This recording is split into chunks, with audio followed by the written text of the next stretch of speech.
بتعمل ايه لو انت من الجيم؟ بزهق من الجيم؟ مش بروح، مش محتاج. ده بجد كده؟ ما بروحش.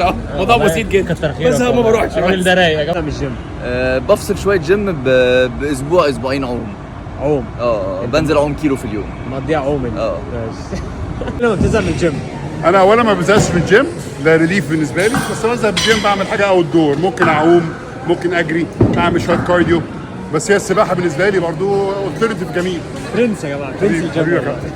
اكشلي اليومين دول فعلا زهقانه من الجيم، فبحاول اغير شويه البروجرام بتاعي، بحاول اعمل حاجات مور تشالنجينج، يعني حاجات شويه كارديو وحاجات هيت اكتر، بحيث يعني اغير شويه من مود التمرين. شكرا. هناك جنب المكنه المتوازي. ايوه، وباخد تان ومعاه شويه ليمون. انا رايح هناك. يلا روح هناك، بس احجز لي. بتزهق من الجيم؟ انا عمري ما بزهق من الجيم. هو انتوا كلكم كده ولا ايه؟ انا عمري ما بزهق من الجيم. بقالي 12 سنه انا بلعب. الوحيد اللي بقى يا جماعه اقفل يا عم.